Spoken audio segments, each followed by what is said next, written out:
යාළු යමුද අද මාත් එක්ක පොඩි කෑමක් හදන්න.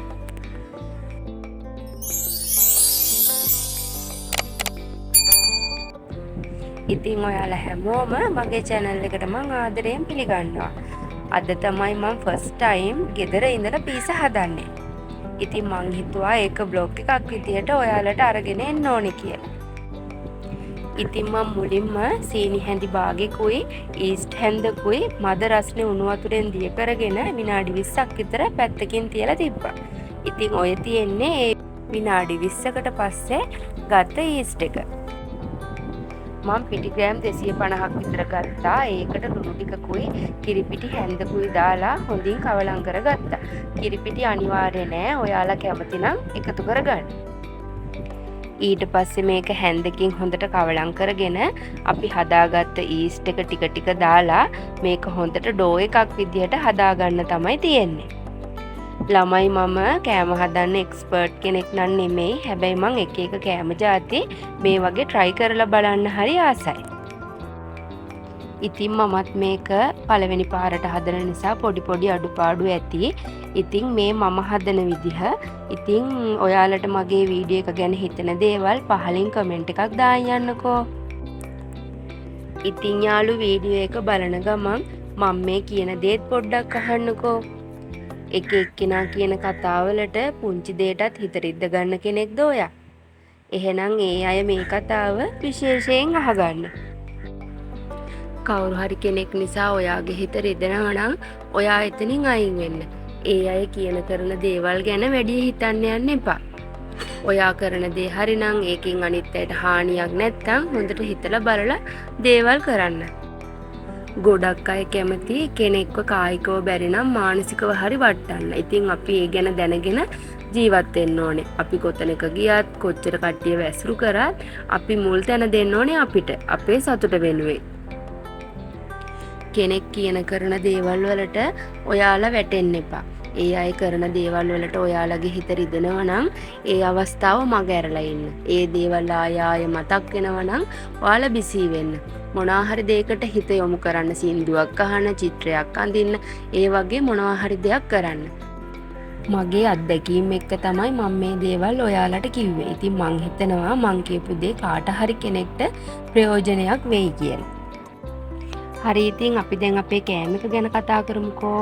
ඉතින් තෙල් ටිකක් එහෙම දාගෙන අර අපි හදාගත්ත ඩෝ එක විනාඩි 20ක් විතර තමයි මම නම් පිපෙන්න තිබ්බේ. ඒ වුණාට ඔයාලා නම් පැය දෙකක් විතර තියන්න. මොකද මට හිතුණා මං තිබ්බ ප්‍රමාණය මදි කියලා.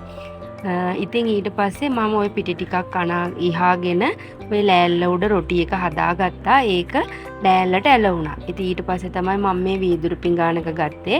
ඉතින් ඔයාලත් රොටි එක තුනී කරගන්නකොට ගලව ගන්න පුළුවන් විදිහට රොටි එක තුනී කරගන්න. ඉතින් ඊට පස්සේ මෙන්න මේ වගේ ගෑරුප්පුවක් අරගෙන අපේ රොටි එක සිදුරු කරගන්න. ඉතින් තවත් වැදගත් දෙයක් තමයි අද අපි මේ පීසා එක හදාගන්නේ ලිපේ. ඉතින් oven එකක හදනවා නම් oven එක ප්‍රීහීට් කරගන්නවා වගේ ඔයාලා රොටි තැටියක් විනාඩි 5ක් විතර අඩු ගින්දරේ වහලා තියාගන්න. ඉතින් ඊට පස්සේ තැටියට තෙල් ටිකක් ගාලා මේ විදිහට රොටි එක දාලා අඩුම ගින්දරේ විනාඩි 4ක් 5ක් විතර තියාගන්න. ඉතින් අපි දැන් මේ පීසා එකට ඕන white sauce එක තමයි හදාගන්න යන්නේ. ඉතින් භාජනයක් ලිපේ තියලා ඒකට එක්ස්ට්‍රා හරි තෙල් හරි ටිකක් දාගන්න. ඊට පස්සේ පාන් පිටි හැන්දක් විතර දාලා කැටි ගහෙන්න දෙන්නේ නැතුව හොඳට හැඳි ගා ගන්න. ඉතින් ඊට පස්සේ ඔයාලට තියෙනවා නම් fresh milk හරි එහෙම නැත්නම් පිටිකිරි හරි ටිකක් මේකට දාලා කවලම් කරගන්න. මම නම් ගත්තේ පිටිකිරි.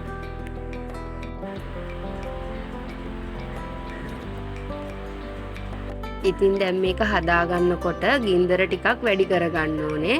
ඉතින් එතකොට ඔයාලට පේනවා ටික වෙලාවක් යනකොට මේක ටිකක් ඝන වෙලා ක්‍රීම් එකක් වගේ එනවා. ඉතින් ඝන වෙලා වැඩි වගේ නම් වතුර චුට්ටක් එකතු කරගන්න. එහෙම නැත්නම් ඔයාලා මේ ක්‍රීම් ගතියට තියෙනකොටම මේක ලිපෙන් බා ගන්න. තවත් එකක් තමයි පීසා එකට මේක දානකොට මේක හොඳට නිමිලා තමයි තියෙන්න ඕනේ. ඒ නිසා මේක මුලින්ම හදාගත්තත් කමක් නැහැ.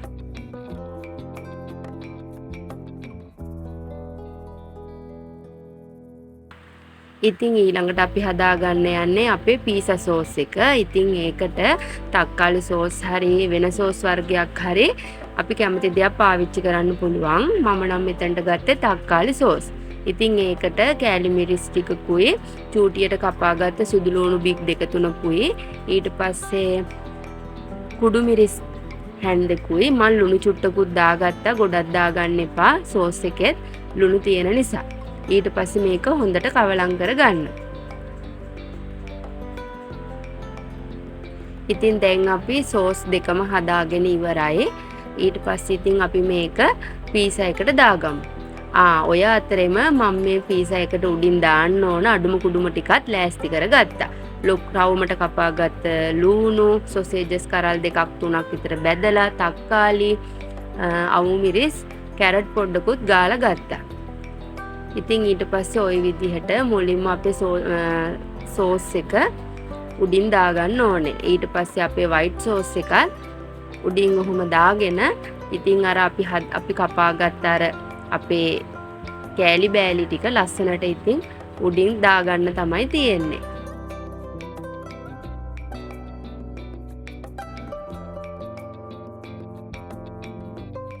ඉතින් ඊට පස්සේ අපි මේක ආපහු ලිපේ තියන්න ඕනේ විනාඩි 5ක් විතර.